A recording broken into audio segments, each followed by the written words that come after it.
दोस्तों, हम पाकिस्तान की हार के बाद रोना पिटना क्या डालते हैं। ऑस्ट्रेलिया की इस हार के बाद वहां पर जो उनके लेजेंड क्रिकेटर्स हैं जो शोर मचा रहे हैं वो अपने आप में एक मिसाल हैं। एलन बॉर्डर जिनके नाम से ये ट्रॉफी चल रही है इंडिया वर्सेस ऑस्ट्रेलिया की, गिलक्रिस्ट साबिक कप्तान लेजेंड बल्लेबाज, माइकल वॉन जो कि इंग्लैंड के कप्तान हैं वो, और मार्क वा, इनकी आप स्टेटमेंट उठाकर देखें। मगर एक खास बात गिलक्रिस्ट ने जो की, उन्होंने बोला कि ऑस्ट्रेलियाई टीम के अंदर रिफ्ट है, ऑस्ट्रेलिया टीम के अंदर रिफ्ट है। उसके पीछे हेजलवुड की एक स्टेटमेंट है जिसके ऊपर गिलक्रिस्ट ने यह बयान दिया। वो क्या है मैं आपको बताऊंगा, मगर पहले मैं आपको वन लाइनर बता दूं।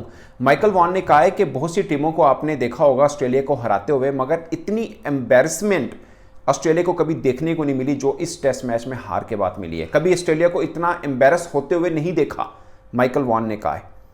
ठीक है।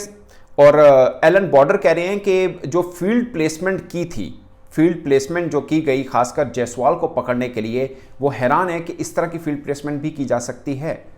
मतलब उन्होंने क्रिटिसाइज किसको किया? पैट कमिंस, जो हम कहते हैं कि इस वक्त वर्ल्ड के बेस्ट 2-3 कैप्टन में आते हैं। एलन बॉर्डर उनके ऊपर तनकीद कर रहे हैं। और फिर लबुशाइन को जो लगाया गया, खासकर जो आधा घंटा आखिरी कल डे के बाद लगाया गया, डे में लगाया गया, उन्होंने बोला कि वो तो बिल्कुल ही समझ से बाहर है कि ये लबुशाइन को कैसे लगाएगा। फिर लबुशाइन जब आए बॉलिंग में तो पूरी आधा घंटा जो उन्होंने बॉलिंग की है वो नेगेटिव बॉलिंग की है, जो राउंड द विकेट वो बॉल करते रहे हैं, वो नेगेटिव बॉलिंग की। और समझ नहीं आई इसके पीछे टैक्टिक्स क्या थे पैट कमिंस के लबुशाइन के लगाने के। ये देखिए एक एक चीज़ और फील्ड प्लेसिंग के ऊपर हो रही है। बल्कि एक एलन बॉर्डर ने जिक्र किया कि 10 मीटर आगे खड़े हुए थे ट्रेविस हेड, अदरवाइज जायसवाल पहले से ही आउट हो जाते, वो 10 मीटर थोड़े पीछे खड़े होते जो एक बॉल उनके सर के ऊपर से गुजरा था। मैंने एक एक चीज़ के ऊपर डिस्कस हो रहा है। और नथन लाइन के ऊपर ये क्रिटिसाइज हुआ कि जब वो जायसवाल को बॉल करे थे ऐसा लग रहा था कि वो चाह रहे हैं कि जायसवाल कहीं से कोई मिस्टेक करे तो विकेट मिले, और अगर कोई बड़ा बैट्समैन खेल रहा हो और बैटिंग टाइप की पिच हो जाए तो ऐसे में आप बैट्समैन के ऊपर चांस नहीं लेते, आप खुद अच्छी बॉलिंग करते हैं। ये नाथन लाइन के ऊपर जो कि उनके सबसे सीनियर क्रिकेटर हैं, जिसकी पर्थ के अंदर ऑस्ट्रेलिया में सबसे ज़्यादा विकेट्स हैं जो अब ऑस्ट्रेलिया टीम खेल रही है, उनके ऊपर ये बातें हो रही हैं। मीन्स कि ये हमारे यहाँ नहीं होता, ये उधर भी होता है। अगरचे वो हारते ही कभी कभी हैं, फिर भी इतनी तनकीद होती है। पैट कमिंस के ऊपर हो रही है कि ये कप्तानी नहीं हुई इससे, और समझ नहीं आई कुछ फैसले उसने किस तरह से कर दिए हैं।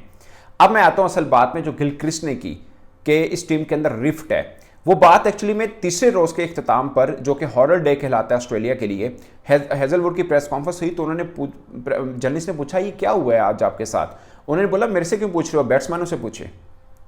यानी उन्होंने इसकी जिम्मेदारी बैट्समैन पर डाल दी कि ये बैट्समैन ही ठीक नहीं खेले तो हम क्या कर सकते हैं। हालांकि थर्ड डे टोटल का टोटल इंडियन बैटर्स के नाम रहा, मगर वो इस चीज़ की तरफ आना चाह रहे थे कि हमने तो 150 पर फारिग कर दिया था इंडिया को फर्स्ट इनिंग में, फिर 104 के ऊपर हम फारिग हो गए।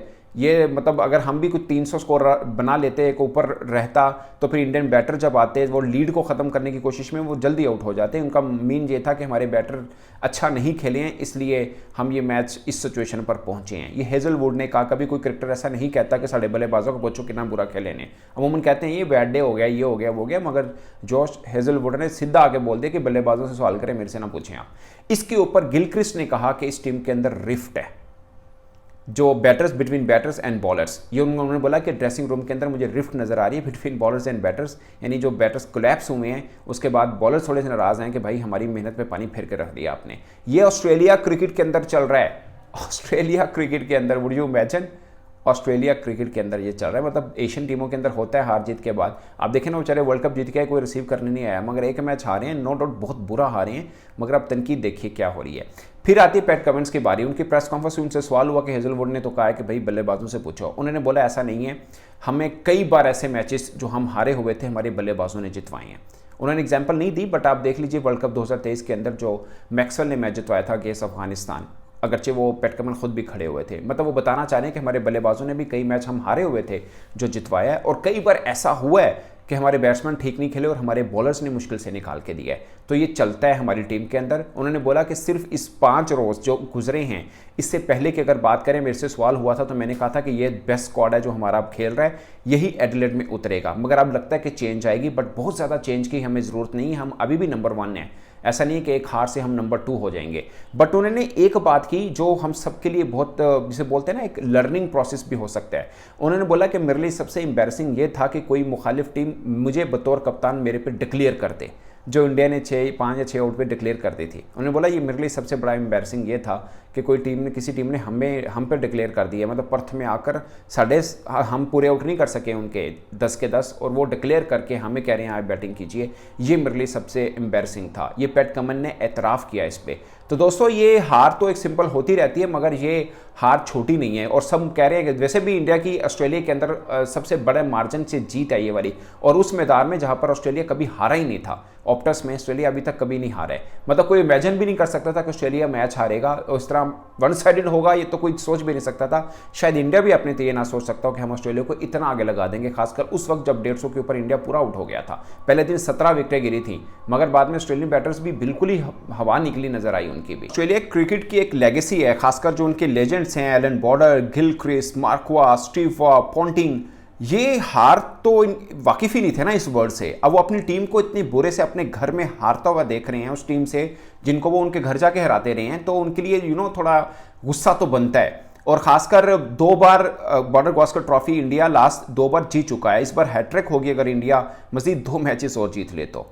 अब वो वर्ल्ड टेस्ट चैंपियनशिप का फाइनल तो एक तरफ रह गया ना, कि वो तो जो फाइनल में पहुंचेगा। मुझे लगता है कि इंडिया ऑस्ट्रेलिया की लड़ाई में कोई दूसरी टीम ना पहुंच जाए, क्योंकि बड़े अच्छे चांसेस हैं न्यूजीलैंड के पास, श्रीलंका के पास, इवन साउथ अफ्रीका के पास। उनके पास शायद इनकी निस्बत थोड़े बेहतर चांसेस हैं। अगरचे अब इंडिया के चांसेस भी बन गए हैं कि उनको सिर्फ 3 मैचेस और जीतने हैं और 1 मैच ड्रॉ करना है, तो वो WTC का फाइनल खेल सकते हैं। अगर फर्ज के 1 मैच हार भी जाते हैं, तब भी दूसरों पर डिपेंड करेंगे कि दूसरी टीम का क्या हाल बने, तो वो है। अदरवाइज न्यूजीलैंड का सीन ये है कि 3 मैचेस इंग्लैंड को हराए, वो सीधा WTC का फाइनल खेलते हैं। सेम श्रीलंका का है, उनको भी ऑस्ट्रेलिया को हराना है और बाद में साउथ अफ्रीका को हराना है, तो उनके लिए भी कहानी इतनी कोई मुश्किल है नहीं। अगरचे साउथ अफ्रीका को हराने वाला काम थोड़ा मुश्किल जरूर लगता है। तो ये है दोस्तों ओवरऑल ना। अब ऑस्ट्रेलिया के पास सिचुएशन ये है कि उनके पास 7 मैचेस हैं, जिसमें से 5 उनको जीतने हैं। एक तो हार ही गए हैं, वो अपने घर में हारे हैं, जो कि इनके पर था कि वो जीतेंगे। और 2 मैचेस उन्होंने श्रीलंका के अंदर जाके खेलने हैं, उनमें से एक तो गोल में खेलना ही खेलना है, शायद दोनों मैच गोल में, आई डोंट नो, बट एक तो गोल में होगा। पॉइंट इज कि ऑस्ट्रेलिया के लिए कहानी मुश्किल हो रही है, इंडिया के लिए पहले से मुश्किल जरूर थी। अब एक थोड़ी सी जिसे बोलते हैं ना, एक ब्रीथिंग स्पेस उनको मिला कि वो WTC का फाइनल खेल सकते हैं। लाइक 3 मैचेस और जीतने हैं, अगर से 4 पड़े हैं। अब ऑस्ट्रेलिया बाउंस बैक करता है या नहीं करता। आई विश के थोड़ा फाइट हो, मैच के अंदर मजा है। मैं हमेशा कहता हूँ 2 टीमों के बीच फाइट हो, अच्छा इंटरेस्टिंग सीरीज रहती है। पहले ये लग रहा था कि इंडिया को फाइट करनी चाहिए ताकि सीरीज में जान रहे। अब इंडिया ने इतनी फाइट कर ली, अब लग रहा है कि ऑस्ट्रेलिया को भी फाइट बैक करनी चाहिए। कर सकते हैं, उनमें अहलियत भी है, इसमें कोई शक नहीं है। बट एडिलेड के ग्राउंड मुझे लगता है कि इंडिया के लिए शायद ज़्यादा सूदमंद हो सकता है। वहाँ पर विराट कोहली का रैकेट बहुत अच्छा है, जो एशियन बैटर है वहाँ पर बैटिंग करना थोड़ा ज़्यादा पसंद करते हैं वहाँ पर। और सिडनी में ये 2 ग्राउंड उनके लिए ज़रा बेहतर रहते हैं ऑस्ट्रेलिया में। मगर सबसे मुश्किल जो ग्राउंड रहता है वो पर्थ का और ब्रिस्बेन का है, और पर्थ में सबसे अच्छे बल्लेबाजी कर चुका है इंडिया। पॉइंट इज दोस्तों, अब सीन इज ऑन, और अगले 4 टेस्ट मैचेस में क्या होगा वो तो बात की बात है। मगर अब एडिलेड टेस्ट का पहला रोज बड़ा खास होने वाला है, क्योंकि उस दिन ऑस्ट्रेलिया पर दबाव रहेगा, खासकर उनके अपने जो लेजेंड क्रिकेटर्स उन पर बरस पड़े हैं, उसका जवाब भी देना है। और टीम इंडिया का जवाब भी इनको ढूंढना पड़ेगा। खासकर सबसे पहले तो जसप्रीत बुमराह का जवाब ढूंढना है कि उसको खेलना कैसे है। खासकर इनके 2-3 बल्लेबाज जो बड़े, मार्नस लबेशाइन की आप बात कर लें, वो दोनों बार शिकार हुए। एक बार तो 52 बॉलों पर सिर्फ 2 रन है उसके, अगले में डक पे आउट हुए हैं। और स्मिथ भी देख लें, वो भी फंसे नजर आए हैं। वैसे भी ओवरऑल जो बुमराह से आउट नहीं भी हुआ, बट फंसा हुआ जरूर नजर आया। तो उनको अगले 4 टेस्ट मैचेस के लिए बुमराह का जवाब ढूंढ के लाना पड़ेगा, वरना ये सीरीज उनके लिए बहुत मुश्किल रहेगी। और अगेन एम्बेरसमेंट हो सकती है कि हैट्रिक कोई एशियन टीम करेगी उनके घर में आकर। इस पर दोस्तों आप अपनी राय कमेंट बॉक्स में जरूर बताइएगा। मेरी तरफ से इतना ही, इजाजत दीजिए, अल्लाह हाफिज़।